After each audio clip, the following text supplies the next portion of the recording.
Bonsoir Berger, vous avez prévu un concert ce soir ? Alors, pas de concert, malheureusement, mais un peu de travail à l'Assemblée. Mais j'espère surtout qu'on aura une fête qui va bien se dérouler. C'est une attente très forte de pouvoir tout simplement retrouver notre vie normale. Et dans cette vie normale en France, il y a une vie culturelle qui est extrêmement dense. Il y a nos festivals, évidemment, tout au long de l'été, qui vont pouvoir reprendre. Non seulement ceux en configuration assise, mais vous l'avez dit, au 30 juin, ceux en configuration debout. Mais avec une jauge réduite. Avec une jauge réduite. Et aux vieilles charrues, il y aura quoi, 5000 personnes et pas 50 000 comme d'habitude ? Il y aura évidemment des jauges réduites pour des raisons sanitaires évidentes, mais il y aura évidemment un accompagnement du secteur, un accompagnement budgétaire, j'entends. Okay. Parce qu'à partir du moment où ils ne peuvent pas reprendre dans les mêmes conditions qu'auparavant, sur les conditions de jauge, l'organisation sanitaire, c'est normal de continuer évidemment à accompagner et aider le secteur. Merci d'avoir accepté en tout cas l'invitation de votre instant politique. Je précise que vous êtes député des Yvelines et présidente déléguée du groupe La République En Marche à l'Assemblée nationale. Et je vous présente Marion Mercier. Bonsoir Marion. Bonsoir Gilles, bonsoir Aurore Berger. Vous connaissez le principe de l'émission. Ici, on donne la parole aux Français, à nos observateurs qui vont vous interpeller ce soir. Et donc, je vous les présente. Il y a d'abord Hugo Clotour qui a 21 ans, qui est étudiant en pharmacie à Nantes. Pas sûr qu'il aille à la fête de la musique justement ce soir parce qu'il a d'autres chats à fouetter. En l'occurrence, ses examens, comme pour une majorité de jeunes, les élections de ce week-end se sont déroulées sans lui et il nous expliquera pourquoi. Virginia Bénisse, elle est coiffeuse barbier en plein cœur touristique de Nice et elle n'a pas voté non plus. C'est peut-être une histoire d'enveloppe, mais c'est plus compliqué que ça. Et puis en direct avec nous, il y aura Séverine Gilles. Bonsoir Séverine, vous êtes agent administratif à Marseille et vous nous ferez part de vos doutes concernant ce front républicain qui se met en place dans votre région pour faire barrage au Rassemblement national. À tout à l'heure. À tout à l'heure, on est pressé de vous entendre et c'est à vous l'honneur avec les observateurs que l'on a enregistrés. Et oui, puisqu'on va rentrer dans le vif du sujet, le fait du week-end, on va parler de l'abstention, bien sûr. 2 Français sur 3 se sont abstenus hier et dans notre panel d'observateurs, vous l'avez entendu, il y a aussi des abstentionnistes. Hugo, donc qui a seulement 21 ans, et Virginia, on les écoute et on en parle après. J'avais des épreuves, des rattrapages ce matin, j'en ai cet après-midi, j'en ai demain matin. Donc non, j'avais pas du tout eu le temps d'aller voter. C'était pas du tout par non-conviction, hein, c'était vraiment parce que j'avais pas le temps. Qu'est-ce que j'ai à une région ? Je serais incapable de le dire. Précisément, je sais pas. Les débats, en fait, volent trop pour moi. En tant que petite commerçante et citoyenne. Franchement, on n'est pas assez capté pour dire, tiens, il va y avoir une incidence sur le fait, à part que ça soit la gauche, la droite, le centre, tout ce qu'on veut, il n'y a rien vraiment qui nous pousse à dire, ah ben tiens, là, on va faire changer les choses. Aurore Berger, ces 2 Français, pour des raisons différentes, nous disent en gros, cette élection peut très bien se passer de nous. Comment ça se fait que vous, hommes et femmes politiques, parliez autant dans le vide ? Alors, cette élection, en fait, elle ne peut pas se passer d'eux. Parce qu'à partir du moment où ils ne vont pas voter, où ils décident de ne pas voter, d'autres, eux, se déplacent. Et donc, ça veut dire que le résultat, soit peut-être qu'ils considèrent qu'il est conforme à ce qu'eux-mêmes auraient voté, soit ça veut dire que le résultat est peut-être diamétralement opposé au choix qu'ils auraient pu faire. Mais ils pensent néanmoins que ça se fait sans eux.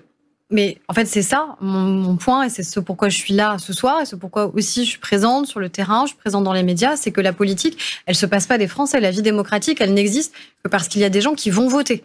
Nous ne sommes là que parce qu'à un moment, des gens ont voté pour nous et nous ont fait confiance. Et c'est donc ça qu'il va falloir qu'on arrive à recréer. Quand Madame dit que ça lui paraît peut-être loin d'elle, c'est ce que j'entends, en fait, c'est juste votre quotidien dont il s'agit ce dimanche. Les élections départementales dont personne n'a parlé, y compris dans les médias. J'ai jamais été interrogée sur les élections départementales. C'est dommage. Les élections départementales, c'est toute la politique du handicap. Oui. C'est toute la politique du handicap qui est gérée par les départements. C'est toute la politique du maintien à domicile de nos parents, de nos grands-parents. C'est évidemment la question des collèges. Vous avez eu l'occasion d'aborder ces sujets-là dans vos interventions, justement, durant la campagne, dire les propositions, le concret ? Mais je me retourne vers vous. Oui, mais moi alors, de vous chacun... dire. Alors, non, mais attendez, moi je prends ma part, j'ai aucun problème là-dessus. Mais moi, Ce que je dis juste, c'est que moi, pendant des semaines, la seule question qu'on me posait dans les médias, la seule question, c'est combien le RN va gagner de régions. C'est la seule question. Est-ce que vous pensez que le RN va gagner une région ? Combien de régions pensez-vous que le RN va gagner ? Quel score vous allez faire ? Est-ce que ça préfigure du résultat des présidentielles ? Et oui, je pense qu'en effet, par rapport à ce qui est dit, ça intéresse juste pas les gens et que c'est pas ça leur question. La question, c'est si vous êtes élu, qu'est-ce qui va changer concrètement pour moi ? En quoi ça va avoir un impact ? Voter, c'est avoir un impact sur le cours des choses. C'est avoir un impact très direct sur le destin de notre pays quand on vote à la présidentielle, parce que le destin de notre pays, il aurait été tout autre si Marine Le Pen avait gagné en 2017. Le destin de nos régions, parce qu'on ne gère pas de la même manière la question des transports, la question écologique liée au transport, la question des mobilités. Probablement la plus grande des inégalités dans notre pays, c'est justement la mobilité. Comment on arrive à se déplacer à son lycée, à son travail. Comment on fait en sorte que pour madame qui est commerçante, eh bien, on puisse ramener du monde aussi en centre-ville. Tout ça, c'est la région. La question des lycées, la question de la formation professionnelle. Ça, c'est pour évidemment ceux qui sont aujourd'hui étudiants. Donc, c'est d'eux dont il s'agit. C'est pas de nous. C'est pas une question de poste. Les gens s'en fichent de savoir si Aurore Bergé sera élue au régional ou pas. C'est pas la question. La question, c'est que c'est de leur quotidien, de notre quotidien dont il s'agit. Et c'est ça dont on n'a pas suffisamment parlé. Et je pense en effet que les débats ont paru peut-être très éloignés de ce qui est attendu. Il y a les débats et il y a le porte-à-porte, la campagne, le terrain. Alors, on a une crise sanitaire qui vous aura pas échappé. Ce qui fait que typiquement, le porte-à-porte, c'était compliqué à faire. C'est compliqué de s'introduire chez les gens. Moi, je l'ai pas fait. J'ai fait des marchés. J'ai été en tractage toutes les semaines, plusieurs fois par semaine. J'ai continué à recevoir, évidemment, parce que c'est mon rôle premier, de recevoir des gens à la permanence. Quand les gens avaient peur de se déplacer, j'ai organisé soit des visios, soit je les ai eus au téléphone, je les ai appelés directement, etc. Mais le porte-à-porte, je me suis dit, moi, est-ce que je vais aller frapper chez quelqu'un qui n'est peut-être pas vacciné, qui a peut-être peur du virus? Et c'est c'est s'introduire aussi dans une intimité quand vous faites du porte-à-porte. C'est tout à fait normal dans une vie politique habituelle, mais pas dans une crise sanitaire où on avait encore une circulation du virus au début de cette campagne et on pouvait trouver que c'était extrêmement intrusif qu'on puisse comme ça aller chez les gens pour remettre des documents de campagne. Donc oui, la campagne, elle a aussi été de nature différente, c'est certain. Mais il fallait qu'elle puisse se tenir. Déjà, tous les partis ont souhaité qu'elle puisse se tenir au mois de juin et je pense que c'était important malgré tout qu'elle existe.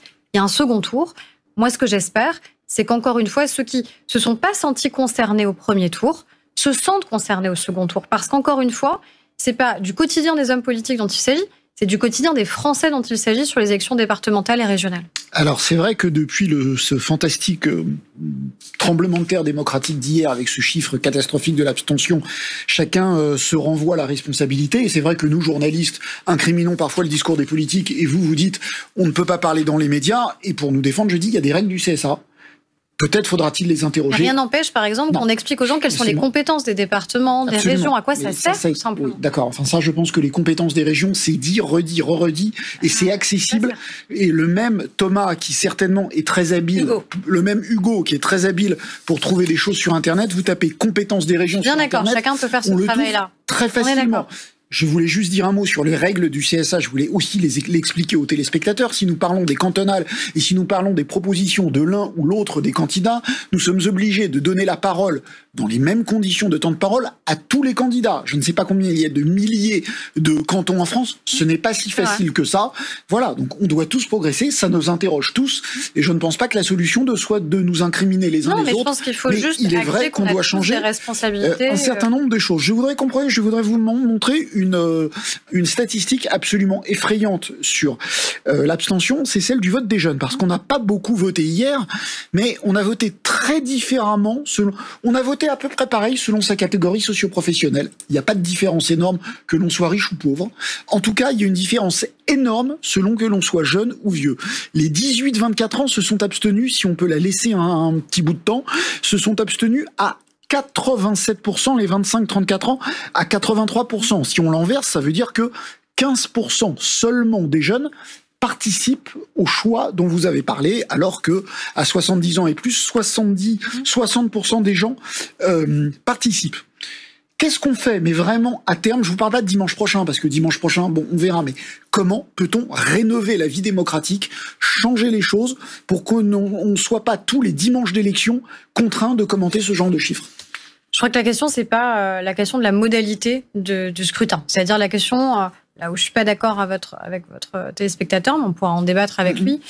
La question, c'est pas que ça prend du temps. C'est pas vrai que ça prenne du temps d'aller voter. C'est pas vrai. On a plus de temps d'aller voter que d'aller dans une boulangerie le matin. Je peux vous interrompre? Oui, je vous en prie. Est-ce qu'on peut tout faire avec un smartphone? Absolument tout faire aujourd'hui. La seule chose qu'on ne peut pas faire, c'est effectivement faire le choix citoyen. Très important. Alors, je comprends très bien les difficultés que ça pose, mais maintenant, faut un peu arrêter de voir les difficultés. Est-ce qu'on ne peut pas se dire que on peut tout faire avec un smartphone? Est-ce qu'on ne pourrait pas un jour voter à distance? Alors moi, je pense qu'il y a deux choses. Un, je pense que la question des modalités, c'est-à-dire les modalités pratiques. Est-ce que c'est dans un bureau de vote? Est-ce que c'est sur Internet? Est-ce que c'est 1 ou 2 procurations, etc. Je pense que c'est pas ça qui justifie presque 70% d'abstention. La majorité de celles et ceux qui ne sont pas allés voter, c'est pas parce que c'est trop compliqué d'aller voter. Ils savent aller voter, ils savent où est leur bureau de vote, ils savent le trouver, ils savent en effet trouver aussi les compétences. Parce qu'ils le font présidentiel. Donc voilà, donc ils le font municipal, ils le font présidentiel, ils l'ont même beaucoup fait aux européennes. Alors que d'habitude on dit que c'est une élection qui passionne pas les foules. Aux européennes, il y a eu beaucoup plus de participation. On fait quoi? Ensuite, moi sur un téléphone, je pense qu'il y a un caractère un peu solennel d'une élection. Je suis désolée, mais non, mais moi c'est ma conviction. Peut-être que j'ai tort, c'est la mienne. Ce que je pense, c'est qu'on ne vote pas sur son téléphone comme on vote pour un concours de télé-réalité, comme on vote pour savoir si on élimine tel ou tel candidat sur TF1. On vote parce qu'à un moment, on a un choix démocratique à faire qui est qui va prendre en main l'avenir de mon département, l'avenir donc de mes collèges, l'avenir du handicap, qui va prendre en main l'avenir de ma région, donc l'avenir des transports, l'avenir de mes lycées, qui va prendre en main l'avenir du pays. Et je crois que ça mérite peut-être qu'on y consacre 10 minutes dans une journée pour se rendre au bureau de vote, choisir parmi les bulletins, passer dans l'isoloir et mettre un bulletin dans l'urne. Vous faites la morale. Non, je ne fais pas la morale. Je suis la première à me remettre en question. Non, mais vous leur dites, on va rien changer. On va rien changer. Il faut continuer à aller voter pareil. Pas du tout. Simplement, bougez-vous. Vous leur faites la morale. C'est pas ce que je dis. C'est trop facile de dire ça. C'est-à-dire qu'en fait, une forme de paresse intellectuelle, en pensant ça, en pensant que la seule question qui se pose depuis hier soir, c'est la question des modalités de scrutin. J'ai pas dit ça. Je vous ai demandé qu'est-ce qu'on fait maintenant à terme. Pour moi, ce qu'on fait, c'est refaire de la politique. Ce qu'on fait, c'est parler des gens. Ce qu'on fait, c'est madame qui dit, pour moi, en fait, on ne me parle pas. Personne ne me parle à moi, ne me parle de ma vie, me parle de mon quotidien, me parle de ce qui, moi, va m'impacter. Elle ne nous parle pas de savoir si elle va voter par procuration sur Internet. Ce que vous dites, c'est que c'est à vous, politiques, et à nous, journalistes, de changer un certain nombre de choses. En tout cas, à moi, après, chacun fera et dira ce qu'il a à faire ou ce qu'il n'a pas à faire. Moi, je pense que c'est ça qui compte. C'est-à-dire, à un moment, c'est remettre de la vraie politique. C'est-à-dire qu'on parle aux gens. Ça fait malheureusement trop de temps aussi, par exemple, pourquoi dites qu'il y a à la fois les jeunes qui ne sont pas du tout, en vérité, allés voter, mais on a aussi un écart important en fonction des territoires, qui est très grave. Les bureaux qui sont au cœur des quartiers prioritaires ont beaucoup, beaucoup moins voté que les bureaux qui sont au cœur des centres-villes. Donc, sur les catégories socio-professionnelles, peut-être que c'est plus homogène. Il n'empêche que nous, dans les Yvelines, on a des écarts de participation qui sont terrifiants au sein de villes qui sont les villes les plus populaires où les gens ne sont pas venus voter parce qu'ils ne se sont pas sentis concernés par les discours qui sont les nôtres. Parce qu'on leur a pas, encore une fois, parlé d'eux et de leur avenir. Ils nous ont pas dit c'était trop compliqué d'aller voter. Ils nous ont dit vous parlez pas de nous. Et nous, de manière générale, quels que soient d'ailleurs les partis politiques, sinon la participation, elle aurait gonflé beaucoup plus.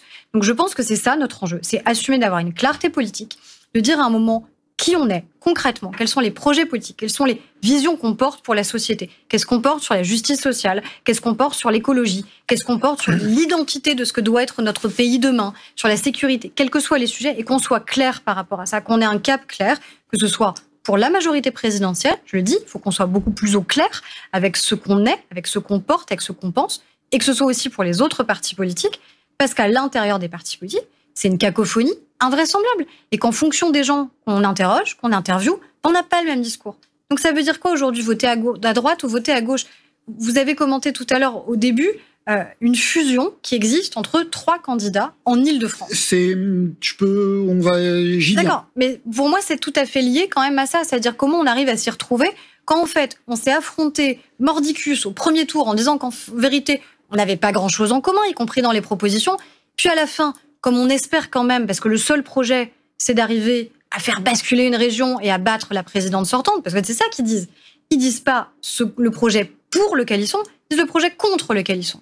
Et donc, c'est la seule chose qui compte. C'est, en gros, on veut des postes, on veut des places, on se les est répartis. D'accord. Et je pense que c'est une erreur de clarté politique. D'une certaine manière, vous avez fait pareil avec Renaud Muselier.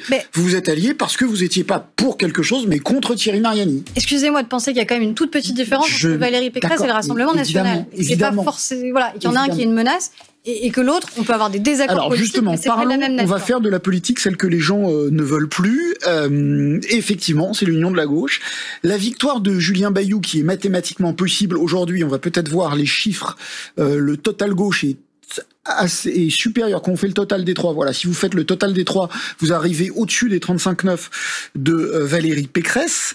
Donc cette perspective vous effraie de cette victoire de Julien Bayou? C'est parce que je dis déjà non, mais c'est ce que je vous demande. L'arithmétique ou les mathématiques, ça n'a jamais fait une élection. C'est ma question. Est-ce que la perspective de l'élection de Julien Bayou vous effraie? mais moi, je pense qu'il y a un vrai problème à s'allier déjà avec la France insoumise.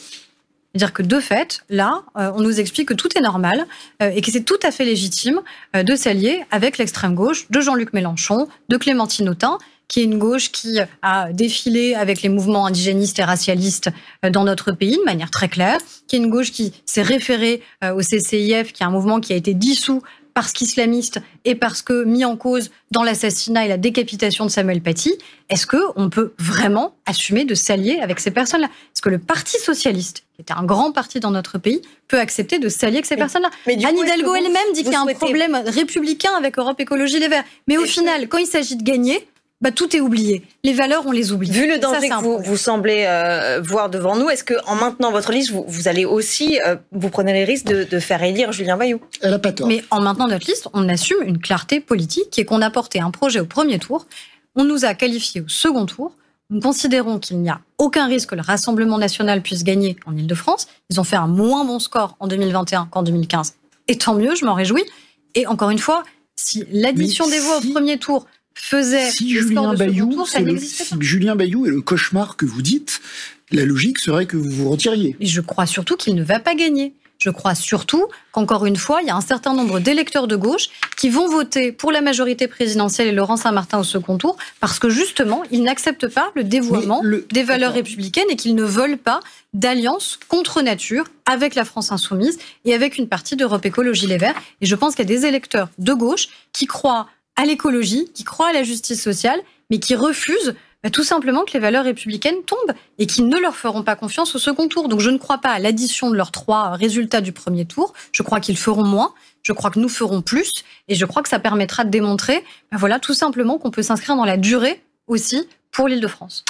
En PACA, le Front républicain a fini par prévaloir. La gauche se retire pour ne pas favoriser l'élection du Rassemblement national Thierry Mariani. On va en parler avec Séverine Gilles. Oui, notre observatrice, Séverine, que l'on retrouve à Marseille. Rebonsoir Séverine. Alors, on voulait vous demander effectivement, en tant qu'électrice, qu'est-ce que vous pensiez, vous, de ce retour du Front républicain qui est tombé dans l'après-midi, retour du Front républicain en PACA?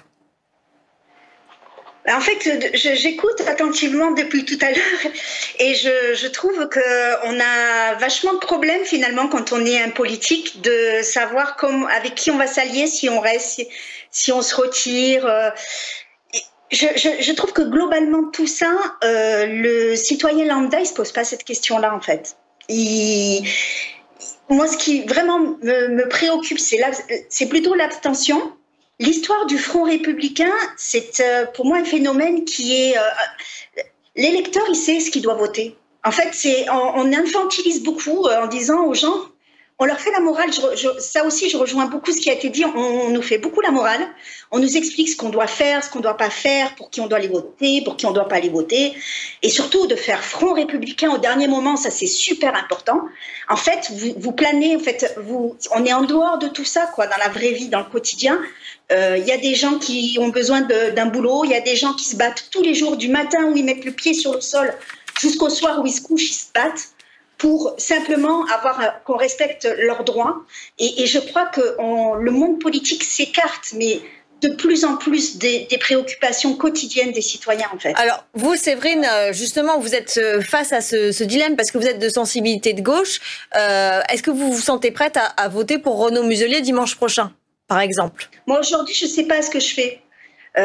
Aujourd'hui, je commence à en avoir assez de servir d'alibi pour permettre que d'autres prennent le pouvoir et fassent des politiques qui ne correspondent pas à ce qu'attendent les citoyens. Et on le voit, personne aujourd'hui, personne ne répond à ce que demandent les citoyens, parce que même le Rassemblement national, on nous a fait toute une sauce, on en a mangé tous les jours, et finalement, ils ne font pas les scores qui étaient annoncés. Aujourd'hui, il n'y a pas de parti qui ressort comme étant un vrai parti victorieux, proposant un modèle, quelque chose pour lequel les gens vont adhérer.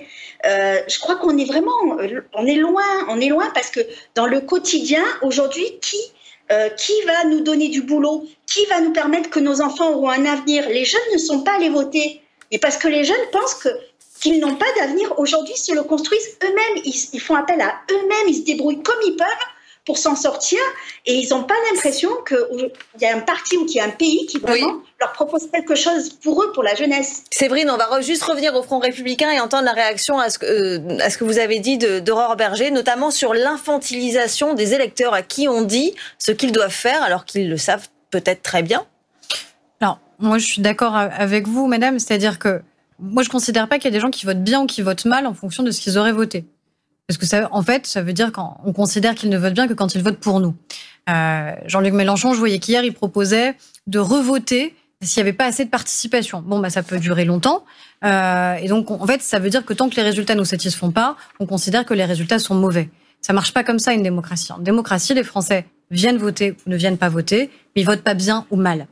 Et donc ça, je suis tout à fait d'accord là-dessus. Ensuite, sur le risque que le Rassemblement national puisse gagner une région. Vraisemblablement, la seule région aujourd'hui qu'il pourrait emporter reste la région PACA, puisque c'est la seule région où ils sont arrivés en tête. Alors, encore une fois, on nous prédisait qu'ils allaient presque arriver en tête dans toutes les régions, sauf l'Île-de-France. Donc, on est très, très loin. Tant mieux. Dans la moitié. Même si ça interroge quand même sur les sondages et la manière avec laquelle ils sont matin, midi et soir commentés.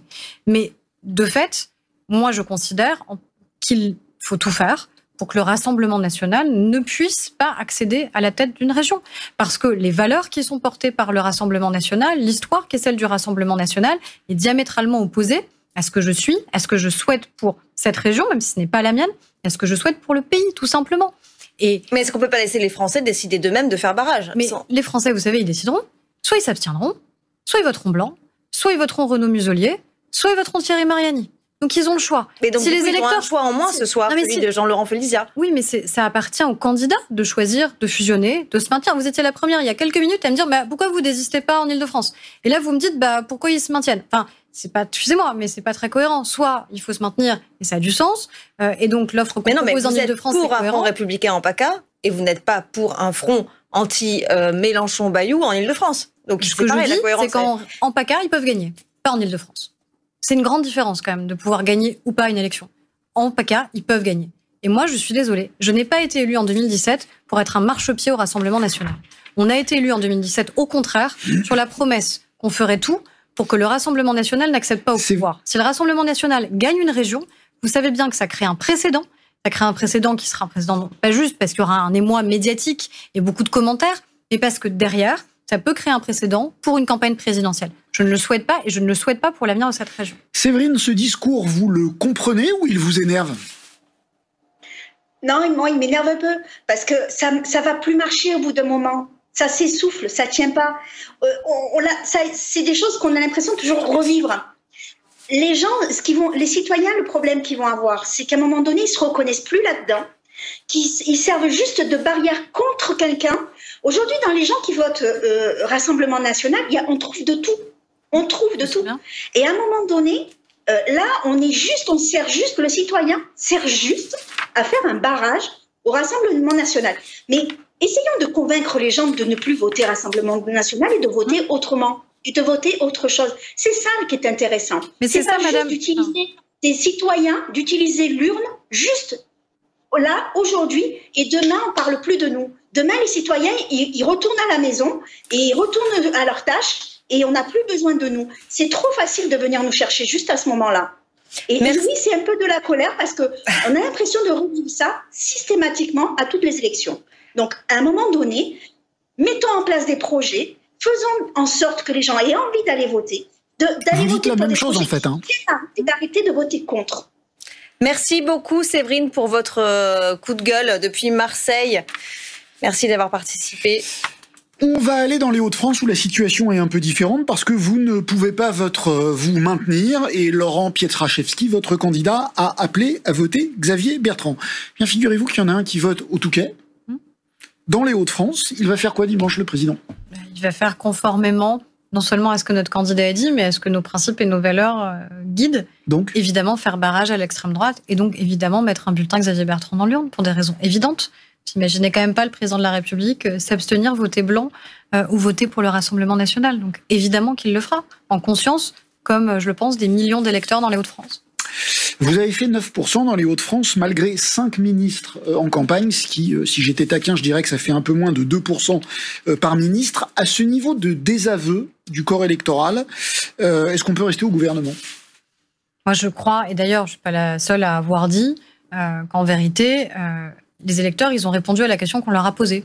La question qui a été posée dimanche, c'est est-ce que les départements et les régions ont été bien gérés ? Quand ils ont considéré que c'était le cas, ils ont voté pour les sortants. Quand ils ont considéré que c'était pas le cas, ils ont fait jour à différentes alternatives qui pouvaient exister. Parfois des oppositions très claires, Rassemblement national, droite ou gauche. Parfois nous, en termes d'alternatives. Ils n'ont pas dit on vote pour ou on vote contre Macron. Ils n'ont pas dit on vote pour ou on vote contre tel ou tel membre du gouvernement. Mais vous serez d'accord avec moi pour dire que ceux qui n'ont pas voté pour les présidents sortants, et il y en a quand même un certain nombre, même si les présidents sortants ont fait des scores très élevés, sont allés très très peu se réfugier, si je puis dire. Je peux difficilement dire le contraire. Vu les scores, je ne veux pas dire qu'on a fait de très bons scores dans les Hauts-de-France. Mais est-ce que ça ne signifie pas aussi que la stratégie du dépassement, ni droite ni gauche, etc., ne s'applique pas à cette élection, ou en tout cas est peut-être en train de s'essouffler ? Je crois qu'elle n'est pas morte du tout. Moi, je crois encore une fois que les gens, ils ont juste répondu à la question qui leur était posée. Et que les présidents de région sortants, ils étaient de gauche ou de droite. Et que quand on considérait que la région était bien gérée, non, mais c'est ça qui s'est passé. C'est vrai, mais c'est pas exclusif du reste. C'est vrai, par exemple, Valérie Pécresse fait un bon score, mais la gauche fait un bon score. Donc il y a aussi, on peut aussi lire ces élections comme, en tout cas dans certaines régions, un retour les Français veulent à nouveau un clivage gauche-droite. Ils ont clairement mis Valérie Pécresse face à un bloc de gauche. Oui, ou alors on peut se dire qu'encore une fois, c'était une élection régionale. D'ailleurs, on a des résultats qui sont très contrastés. Regardez par exemple dans les Hauts-de-France, où on a Xavier Bertrand qui est très haut, au régional, au départemental, on a l'inverse. Parfois, alors que c'est le même bureau de vote, la gauche qui est très haut, parce que c'était le sortant. Donc, à un moment, ils ont répondu à la question qui était posée. Les Français, ils sont cohérents, en vérité, dans leur choix. Est-ce que ça veut dire pour autant que dans 10 mois, au moment de la campagne présidentielle, si c'est ça, en vérité, la question, forcément, on aura à nouveau un duel entre la droite et la gauche. Encore une fois, quelle gauche ? Quelle droite ? Est-ce que c'est la droite de Nadine Morano, qui n'a même pas voté pour son propre candidat dans la région Grand Est et qui dit tout le bien qu'elle pense du Rassemblement national? Je ne sais pas ce qu'elle préfigure ou si elle souhaite préfigurer quelque chose. Que c'est la droite de François Baroin, qui est beaucoup plus claire sur les valeurs, par exemple. Et quelle gauche ? Est-ce que c'est la gauche de Jean-Luc Mélenchon qui prend la tête de cette dynamique de gauche, avec, encore une fois, pour moi, des atteintes évidentes à nos principes républicains? Est-ce que c'est une écologie dogmatique? Est-ce que c'est le Parti socialiste? Et donc, à un moment, cette clarté politique qu'on doit, nous aussi, encore une fois, dans la majorité présidentielle. Je ne m'exonère absolument pas de ça. Mais aussi dû par la droite et la gauche. Eh bien, je vais vous donner l'occasion d'une clarification. Une image a été beaucoup commentée ce week-end. Jordan Bardella, on va le voir, face à une assesseure. Je me demandais si on disait assesseuse ou assesseur. On dit assesseur, face à une assesseure arborant un voile très visible, renforcé. Alors, ce n'est pas une burqa, c'est évidemment un masque qu'elle porte. Est-ce que cette image vous a choqué? Non, elle m'a pas choqué. Pourquoi elle m'aurait choqué? Je ne sais pas, parce que vous avez mené un combat contre le voile. Là, excusez-moi, je n'ai pas mené un combat contre le voile. Je vous pose la question. Non, parce que je veux pas qu'après ce soit redit comme j'ai mené un combat contre le voile. J'ai mené un combat qui était sur la question du port des signes religieux ostensibles par les enfants. Absolument. Par les enfants, les mineurs, les petites filles de 5 ans, de 6 ans, de 7 ans, auxquels on force à porter, en l'espèce, parfois, le voile islamique. Et je crois que c'est objectivement quelque chose qui est très partagé par les Français, qui considèrent qu'à 5, 6 ou 7 ans, on a un libre arbitre qui est quand même pas tout à fait le même que la jeune femme qui était présente au bureau de vote, qui avait toute liberté. Elle n'a pas de libre arbitre? Mais justement, c'est l'inverse que je viens de vous dire. Qu'à 5, 6 ou 7 ans, on n'a pas du tout le même arbitre que la jeune femme que vous avez présentée et qui avait toute liberté pour porter son voile. Mais est-ce qu'elle n'est pas aussi la preuve qu'on peut pratiquer l'islam radical sans pour autant faire sécession avec la société? Alors, pratiquer l'islam radical, excusez-moi, je trouve ça étonnant comme phrase. Pratiquer l'islam, oui. Enfin, je veux dire, je suis pas en guerre contre les religions, mais en fait, chacun pratique. Dans notre pays, c'est la force de la laïcité. Chacun pratique sa foi comme il l'entend, dans le respect des valeurs et des règles de la République. Et en l'espèce, elle ne porte pas atteinte au respect et aux valeurs de la République, puisqu'elle tient même un bureau de vote et qu'elle permet à la démocratie de se tenir. Elle est adulte, elle a toute liberté pour porter son voile. Je vais dire les choses différemment. On a souvent dit qu'un voile, et là, c'est pas un foulard léger, c'est un vrai voile. C'était un signe de séparatisme. On a entendu ça dans votre camp. C'était un signe de séparatisme, de difficulté avec les valeurs de la République. Et là, on est quelqu'un qui est voilé comme ça, qui est au sein même de ce qu'il y a de plus précieux dans la République, c'est-à-dire un bureau de vote. Et je crois que j'ai répondu à votre question de manière très claire. Ah, Marion, c'est à vous. Oui, on va passer à l'autre fait du week-end qu'on va essayer de vous résumer par cette photo qui a été prise dans le local Adrexo de La Flèche, c'est près du Mans. Alors on y voit de la propagande électorale entassée, toutes feuilles au vent, et c'est l'adjointe écologiste à la mairie du Mans qui a tweeté cette photo il y a 4 jours. Résultat, vous le savez, des enveloppes qui ne sont pas arrivées dans les boîtes aux lettres avec contenant de la propagande électorale. Et c'est ce qui est arrivé à l'une de nos observatrices, Virginia. On l'écoute. Non, je n'ai rien reçu, mais j'aurais bien aimé recevoir une enveloppe, effectivement. Ça m'aurait aidé, peut-être, dans mon choix, peut-être par procuration, voilà, simplement. Mais rien, on n'a pas été informé plus que ça, il y a eu du battage médiatique, il y a eu de la bataille médiatique. Je suis au cœur du port de Nice, hein. Je suis pas isolée en cambrousse. Je suis au cœur du tourisme, donc ça devrait normalement me concerner un petit peu. Ben non, on doit se débrouiller. Ça ne nous invite pas à être, en fait, à se tenir au courant de la politique. Si tout se passe par les réseaux sociaux et les médias, je pense qu'il va y avoir un décrochage. Voilà, une simple enveloppe et une sensation d'être oublié de la politique et de l'élection. Visiblement, Aurore Bergé, le problème était identifié, prévisible. Comment ça se fait qu'on ne l'ait pas résolu avant le scrutin? Alors, le ministre de l'Intérieur s'est exprimé sur le sujet de manière très claire. Il y a eu une défaillance évidente et scandaleuse de la part des prestataires, que ce soit La Poste ou que ce soit Adrexo, qui doivent permettre l'acheminement des professions de foi et des bulletins de vote pour que chacun prenne connaissance tout simplement des candidats qui se présentent. C'est un vrai scandale qu'ils n'aient pas été en capacité de remplir la mission qui leur était assignée et pour laquelle d'ailleurs ils sont rémunérés évidemment par l'État. Le ministre de l'Intérieur a passé des consignes extrêmement claires pour qu'en aucun cas ça ne puisse se reproduire pour le second tour. J'espère que ce sera évidemment le cas. En tout cas, les entreprises ont été convoquées dès ce matin, dès le lendemain du premier tour, pour que les choses soient très clairement dites. La moindre des choses, c'est qu'elles ont une mission, une délégation de mission de service public, c'est qu'elles assument cette mission, que ce soit La Poste, qui est quand même cœur du service public, ou Adrexo, qui est une entreprise privée, et c'est essentiel. Et en effet, alors c'est pas que dans les zones les plus rurales, hein, malheureusement, ça a touché un peu tous les territoires. J'en ai aussi dans mon département qui n'ont pas pu recevoir ce qu'on appelle la propagande électorale. C'est anormal, madame a raison. La vie politique, c'est pas uniquement évidemment sur les réseaux sociaux que ça se joue, c'est avant tout dans le contact qu'on a en direct, mais c'est aussi la capacité tout simplement à pouvoir s'informer, à être informé, c'est la moindre des choses. Donc il faut garantir que les choses se dérouleront bien là cette semaine pour que chacun ait connaissance tout simplement des candidats en présence au second tour. C'est l'heure de la confrontation, parce qu'au-delà de la sévère défaite électorale, le macronisme, le en même temps, l'abolition des frontières politiques, sont-ils aussi en partie responsables du record d'abstention? C'est la question au cœur de ce débat. Bonsoir Léni Benbara, vous êtes analyste politique, fondateur du site Le Vent se lève, un média d'opinion marqué à gauche, on peut dire les choses comme ça, et vous êtes co-initiateur du manifeste des 40 pour une échelle humaine, ce livre qui sort dans 3 jours justement aux éditions Bouquin. Pourquoi pensez-vous que le macronisme a une responsabilité dans le désastre démocratique d'hier? Je ne parle pas des scores, je parle de l'abstention. Vous pouvez vous adresser à Aurore Bergé. Merci. Pour une raison très simple. La première, c'est que le macronisme a représenté une promesse en 2017. Cette promesse n'a pas été tenue et on arrive après 4 ans de quinquennat avec une démocratie à genoux. Donc le macronisme est en train d'achever notre démocratie puisque on se retrouve avec des élections à 30% d'électeurs et donc une légitimité totalement défaillante pour le personnel politique qui est élu. Le deuxième point, c'est qu'on a cherché à instaurer depuis des semaines, depuis des mois, un duel entre Macron et Le Pen. Ce duel était pourtant rejeté par les Français et en faisant ça, on a voulu éteindre la possibilité d'une démocratie plurielle où le choix persiste, où des options différentes entrent en concurrence dans le débat public. Et on l'a vu ces dernières semaines où tout semblait réduit à ce duel. Le troisième point, c'est que cette abstention que vous avez évoquée n'est pas tout à fait une dépolitisation. Cette abstention, c'est aussi le révélateur d'un désajustement entre la demande et l'offre électorale. 18 millions de Français ont regardé la soirée électorale hier. 18 millions. Beaucoup plus que le nombre de Français qui sont allés voter. C'est le signe que les Français ne se retrouvent pas dans cette offre politique, ne se retrouvent pas dans les partis. Et le macronisme qui était censé renouveler l'espace politique, réinventer les formes partisanes, l'engagement, etc., a été totalement défaillant pour répondre à cette demande et on se retrouve donc aujourd'hui avec une démobilisation sans précédent. Enfin, pour moi, c'est aussi le signe que l'opposition est discréditée.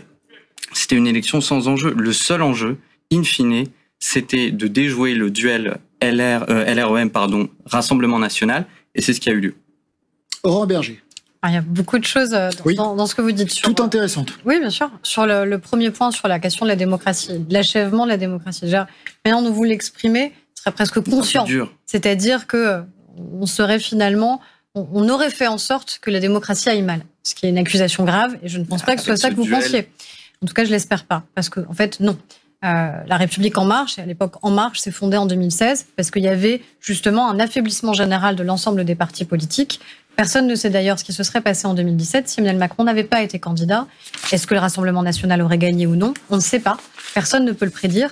Ce qui est certain, en tout cas, c'est que l'offre politique qui a été portée par Emmanuel Macron a permis d'amener à la politique des personnes qui n'y étaient jamais venues, qui pour certains sont aujourd'hui mes collègues parlementaires, qui d'autres sont des élus locaux, des maires, et demain probablement certains conseillers régionaux ou départementaux, et surtout beaucoup de Français et de citoyens qui n'avaient eu aucun engagement politique préalable parce que justement ils ne se reconnaissaient pas en l'offre politique qui préexistait. Et ça persiste toujours. D'ailleurs, la seule force militante qu'on voit sur le terrain, dans les campagnes, c'est la nôtre. On ne voit quasiment pas les autres partis politiques, ou alors quand ils viennent en campagne, on ne voit que des élus locaux, et on ne voit pas de Français qui ne sont pas eux-mêmes des élus et qui s'engagent. Donc je crois qu'au contraire, on a permis de diversifier l'offre politique, on l'a aussi chamboulée, ça c'est certain, et on a peut-être accéléré une recomposition d'une offre politique dont on sait bien que de toute façon, elle ne pouvait pas tenir ensemble. Prends un exemple, le mien. J'étais pendant longtemps, et je l'assume pleinement, au sein de l'UMP et des LR. J'en suis partie. Mais il y a d'autres personnes qui en sont parties, comme Sébastien Chenu. On était dans le même parti. Ça montre bien qu'à un moment, il y avait des écarts types terrifiants entre nous. On ne pouvait pas avoir dans le même parti. Il y en a encore. Il y en a encore, d'ailleurs, aujourd'hui. Y compris chez vous. Pas de cet ordre-là, en tout cas. On n'a personne qui s'acoquine avec le Rassemblement national chez nous. Par contre, chez les LR, oui, il y en a. Malheureusement, il y en a. Mais ça veut donc dire qu'à un moment, ce parti n'avait plus de sens idéologique. On ne pouvait pas faire cohabiter des gens qui, en vérité, une et bien d'autres, Édouard Philippe, évidemment, qui a été Premier ministre d'Emmanuel Macron, au sein des Républicains, et d'autres, comme Thierry Mariani, qui sont partis au Rassemblement national. Donc ça montre bien qu'on a diversifié, vivifié aussi l'offre démocratique, et fait en sorte que des Français, qui encore une fois étaient très éloignés de la vie politique, s'y intéressent. Vous répond. Oui, bien sûr. Premièrement, je trouve qu'on n'est pas encore tout à fait dans une recomposition pour l'instant. Tout ce qu'on voit, c'est la décomposition. J'aimerais aussi corriger un élément, c'est que Frédéric Bord, qui était candidat à l'REM, qui est l'ancien conseiller de Georges Frêche, est passé au Rassemblement national. Donc ces ponts-là existent aussi, et je suis désolé, mais le discours de la fin des clivages... Oui, mais alors là, vous faites... c'est un candidat parmi d'autres. Je suis pas en train de vous dire qu'il y a une porosité idéologique entre LREM et RN. Ce que je suis en train de vous expliquer, c'est que cette rhétorique de la fin des clivages, de la fin de l'histoire, in fine, n'a provoqué qu'une confusion politique généralisée. Et aujourd'hui, on se retrouve donc avec des élections sans enjeu. LREM a essayé de neutraliser... Pourquoi vous dites des élections sans enjeu? Je comprends pas. Pourquoi des élections sans enjeu? Mais tout simplement, premièrement, il fallait un bac+10 en décentralisation pour comprendre cette élection. Donc les Français n'y comprennent rien. Comme les régionales précédentes. Et puis par ailleurs, il n'y a pas de phénomène d'alternance. Tout ce qu'on a voulu faire ces dernières semaines, c'est instaurer ce duel entre la République En Marche et le Rassemblement national. Donc je suis désolé, oui, j'accuse directement le phénomène macroniste en tant que tel, puisqu'on a cherché à éteindre la démocratie en l'enfermant dans des choix qui ne sont pas des choix. Je suis navré, mais c'est la réalité, et c'est ce qui fait que les Français ne s'y retrouvent pas, ne se retrouvent pas. Mais c'est démenti par les... et ne se déplacent pas. C'est démenti par les faits, parce que personne ne peut être content de la participation, mais il y a eu plein de régions où justement le Rassemblement national a été très bas et où il y a eu le choix dont vous regrettez qu'il n'ait pas lieu. Exactement, ça a été déjoué, mais on a cherché à nous enfermer dans cette impasse. Ces dernières semaines, vous avez ressenti ça, vous? Et oui, moi je l'ai ressenti. Par ailleurs, si vous regardez les résultats de la participation, vous les avez vus comme moi. En réalité, on a une démocratie où il n'y a qu'une petite partie de la population qui se déplace. Les plus âgés, je suis désolé, ce n'est pas une démocratie réelle, ce n'est pas une démocratie qui est vivante, et c'est inquiétant pour le futur. Non mais ça, on est Qu'est-ce que ça veut dire? Donc on arrive à genoux, après 4 ans de quinquennat, je pense que vous devriez quand même prendre la mesure du danger démocratique pour la France. Alors, je prends tout à fait la mesure, sinon je ne serais pas là. Par contre, je ne sais pas qui est à genoux. Enfin, excusez-moi, mais à un moment... La démocratie française. Non, mais en fait, la démocratie française, elle n'est pas à genoux parce qu'Emmanuel Macron est devenu président de la République. Si vous pensez ça, c'est un problème démocratique. Parce qu'en fait, Emmanuel Macron a été élu, a été choisi par les Français pour devenir le président de la République et avoir une majorité qui lui permette de mettre en œuvre un projet. Ça s'appelle la démocratie. Et c'est la capacité qu'on a à créer ou non un consensus, à créer ou non une majorité et à pouvoir ensuite gouverner un pays. Ça, c'est la démocratie. Ça a d'ailleurs été confirmé après aux européennes. Ensuite, sur l'instauration des clivages, moi, j'ai jamais dit, ni Emmanuel Macron, qu'il n'y avait plus de clivages. On a dit que les clivages pouvaient être de nature différente. Et de fait, on les voit apparaître, ces clivages de nature différente. Quand on parle des valeurs de la République, oui, c'est devenu aujourd'hui une ligne de démarcation très claire avec une partie de la gauche, pas malheureusement qu'avec une partie de la droite ou de l'extrême droite, mais avec une partie de la gauche. Et ça, c'est un clivage nouveau que la gauche va devoir résoudre de manière très claire pour savoir à un moment si oui ou non ils peuvent être candidats à l'élection présidentielle ensemble et si oui, sur quel projet de société ils peuvent l'être. Donc oui, on a des clivages nouveaux qui apparaissent dans le pays. Et c'est pas grave, en fait, qu'on ait renouvelé ces clivages. C'est pas grave que la vie politique française, elle soit pas juste rythmée par la droite et par la gauche. Parce que sur 40 années de vie politique rythmée par la droite et par la gauche, je suis pas certaine que la démocratie en était sortie particulièrement vivifiée. Parce qu'en vérité, ça a permis juste au Rassemblement national de progresser élection après élection. Moi, ce que je vois, c'est qu'Emmanuel Macron, président, il a permis clairement de faire barrage au second tour au Rassemblement national et qu'hier, pour la première fois de manière très nette, le Rassemblement national a baissé. Le Rassemblement national a baissé. Le Rassemblement national n'a pas baissé. Il a perdu en voix, il a perdu très clairement en voix, il a perdu aussi dans la capacité à gagner. Excusez-moi de penser. Non, il a perdu en voix on a été nombreux à concourir au fait. On ne peut pas réduire ça à l'action d'Emmanuel Macron. Marine Le Pen est encore affaiblie par son débat de second tour en partie. Par ailleurs, la normalisation a peut-être eu des effets paradoxaux. Qui a permis qu'elle soit affaiblie par son débat au second tour, si ce n'est Emmanuel Macron? Elle a fait moins bien aux européennes qu'en 2015 tout de même.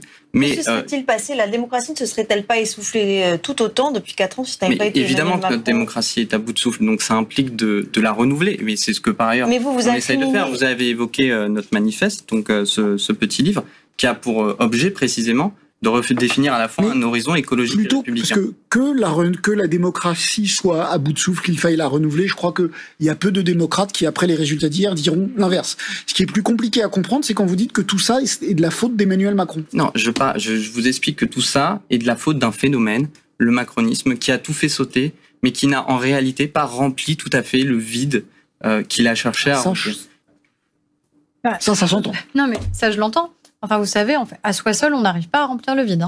À soi seul, je vous invite à regarder les débats qui existent à l'Assemblée nationale et parfois l'absence de débats qui existent parce qu'en vérité, on n'a pas d'opposition. Moi, je ne suis pas responsable du fait que la plupart des voix qui portent, à droite comme à gauche, n'aient pas souhaité être à l'Assemblée nationale, mais être à l'extérieur de l'Assemblée nationale, n'aient pas souhaité participer à ce qui fait le cœur de la vie démocratique dans notre pays. Je ne suis pas responsable du fait qu'à un moment, il n'y a pas de clarté idéologique dans un certain nombre de partis. Moi, vous pouvez en effet incriminer le fait que vous pouvez considérer qu'on manque de clarté idéologique. Je veux bien l'entendre et je veux bien travailler sur ce point-là et j'ai aucun problème à l'entendre, à remettre en question. Mais de fait, je ne suis pas responsable de l'incapacité des oppositions à se remettre en question. Je ne suis pas responsable du fait que la gauche a massacré la candidature de Ségolène Royal en 2007, alors qu'au final, un certain nombre des thèses qui sont les siennes aujourd'hui sont assez communément partagées. Je ne suis pas responsable du fait que la droite ait refusé un moment de se remettre en question après plusieurs défaites à la présidentielle, parce que en 2012, si Nicolas Sarkozy avait perdu, c'était la faute des médias et des juges et des affaires, et puis parce que si en 2017, François Fillon a perdu, c'était à nouveau la faute des médias, des juges et des affaires. Mais donc ça permet pas de se remettre en question. Ça permet juste de mettre un cache-misère en disant, en fait, si on a perdu, c'est pas notre faute. C'est la faute des autres. Et donc moi, ce que je vous dis, c'est que si hier, on a eu 70% d'abstention, c'est pas la faute des Français, c'est un échec collectif. Et je l'ai même dit, à partir du moment où on est dans la majorité, c'est d'abord notre échec. Et c'est d'abord notre responsabilité, parce qu'il faut se remettre en question plus que les autres quand on est dans la majorité. Par contre, ça veut pas dire qu'on emporte la totalité de la responsabilité. C'est pas vrai. Ça marche pas comme ça. Ça veut dire qu'à un moment, nous, on doit savoir clairement quel est le cap qu'on propose aux Français et qu'on soit très clair idéologiquement sur ce qu'on veut porter. Mais ça suppose aussi que les oppositions, si elles veulent justement être au cœur du jeu politique en 2022, elles assument aussi de faire cette remise en question. Et moi, je serais la première heureuse que demain, à l'élection présidentielle, Emmanuel Macron soit pas face à Marine Le Pen, mais qu'il soit face à la droite, à la gauche, parce que je préfère ne jamais être enfermé dans un duel face à l'extrême droite. Et j'en serais la première ravie. Je suis très heureux d'être face à Xavier Bertrand. Je pense. Mais moi, je le préfère. Je le préfère. Mais de toute façon, je fais absolument pas votre procès. Je fais juste le bilan de 4 années de quinquennat. Mais pensez sérieusement. Parce que, je veux bien qu'on nous accuse de tout et on nous accuse de beaucoup de cynisme, en fait, là-dessus. C'est un duel, il a moins parlé que vous. Si vous voulez conclure. Mais non, en fait, il n'y a pas de cynisme. Parce qu'on se sent souvent très seul à combattre l'extrême droite. Moi, j'aimerais bien à un moment. C'était une très bonne soirée électorale pour Emmanuel Macron hier. Mais j'ai jamais dit le contraire. Un danger surgir sur sa droite. Mais attendez, j'ai jamais dit le contraire. Je pense qu'il y aura des tensions dans votre majorité, puisqu'une partie de votre majorité pourrait aller regarder du côté de Xavier Bertrand. Non, je vous assure que non. On voit bien qu'il va être étiré dans tous les sens. Non. Vous en êtes sûr? Bon, on verra, les prochains mois peut-être le diront. Néanmoins, je suis pas sûr qu'Emmanuel Macron a passé une très bonne soirée électorale. Donc, tout le monde est content que le Rassemblement national baisse, mais ça va rouvrir le jeu politique et je pense que c'est une bonne chose. Tant mieux. Néanmoins, pour l'instant, la réalité, c'est qu'il y a un désamour des Français pour l'offre politique telle qu'elle est, et que ça implique qu'il va falloir renouveler d'une façon ou d'une autre à la fois les formes partisanes, les formes d'engagement et aussi le logiciel, parce que plus personne n'a rien à dire aujourd'hui dans le débat public. C'est beaucoup de postures, un langage extrêmement convenu et in fine, les Français ne s'y retrouvent pas, tout simplement. Et concrètement, merci. Vous dites quoi? Comment? Mais concrètement, vous dites quoi justement? Vous dites qu'on a tous un langage policier, mais concrètement, vous dites quoi? C'est dans vous. On dit déjà pas mal de choses dans ce bouquin, mais peut-être que j'aurai l'occasion de développer une. Avec plaisir. Dernière question, Marion. Oui, on va changer complètement de sujet et aller vers plus de légèreté, je l'espère, parce que l'actualité de ce lundi soir, c'est aussi le retour de la Fête de la musique, 40e édition. Et pour en parler, on va retrouver Hugo, notre étudiant de Nantes. Voici ce qu'il nous en a dit. J'espère qu'il y aura une sécurité et qu'il y a des gens qui contrôleront. Mais en fait, c'est pas soit noir ou soit blanc. Je pense qu'il y aura un gris entre les deux et qui fera que ça va favoriser la propagation du coronavirus. Plus que d'habitude, mais moins qu'à un événement, une fête de la musique normale. En tout cas, j'espère. Alors tout simplement, on avait un peu de mal avec Gilles à comprendre les règles ce soir. Pas de rassemblement de plus de 10 personnes sur les trottoirs. Est-ce qu'il y aura des contrôles en fait, tout simplement? Oui, il y a des forces de l'ordre qui sont déployées évidemment dans un certain nombre de nos communes pour éviter tout Qu'est-ce qu'on a le droit de faire? Qu'est-ce qu'on n'a pas le droit de faire? Justement, l'idée c'était d'éviter, malheureusement, on espère que ça va vite pouvoir reprendre à la normale, mais d'avoir des rassemblements spontanés où là, en effet, on peut rien venir vérifier ou contrôler. C'est pas la même chose quand vous êtes dans un restaurant, quand vous organisez, quand vous êtes organisateur d'un événement, parce que là, vous pouvez contrôler. Vous pouvez contrôler les jauges, vous pouvez contrôler la distanciation, vous pouvez contrôler la manière avec laquelle tout simplement les gens peuvent se comporter et les rassemblements spontanés. Alors ça fait d'habitude, en effet, le cœur de ce qu'est la fête de la musique, qui est d'abord une fête très populaire, mais on voit bien qu'avec encore la circulation du virus, c'était pas possible de se dire qu'à tous les coins de rue, on pouvait avoir des rassemblements très... Mais il y aura des concerts en extérieur, par exemple, avec des abords, donc il sera difficile de contrôler la jauge. Écoutez, on a dit en permanence qu'il fallait pas infantiliser les gens tout au long de cette émission. Donc on peut peut-être partir du principe qu'on peut faire confiance aux Français pour justement être raisonnable et responsable dans la manière avec laquelle ils vont passer cette soirée. Je pense que c'était important aussi, encore une fois, que la vie culturelle, elle reprenne. Et c'est aussi une fête qui est une fête populaire, aussi pour les artistes amateurs. Ça, c'était important que ça puisse exister. Mais oui, on est encore avec une circulation du virus. Il faut encore que les Français continuent à se faire vacciner pour qu'on ait une vraie couverture vaccinale dans le pays. Et donc, ça justifiait qu'on garde des règles qui peuvent apparaître comme étant contraignantes, parce qu'en fait, elles le sont. C'est l'objectif. C'est qu'en effet, on ne puisse pas faire exactement tout ce qu'on veut à partir du moment où le virus continue à circuler. Merci infiniment, c'est le dernier mot de cette émission. Merci à vous d'y avoir participé, Lénie Benbara. Merci Marion. Merci beaucoup Aurore Berger. Merci à Nicolas en régie. À 20h, les informés.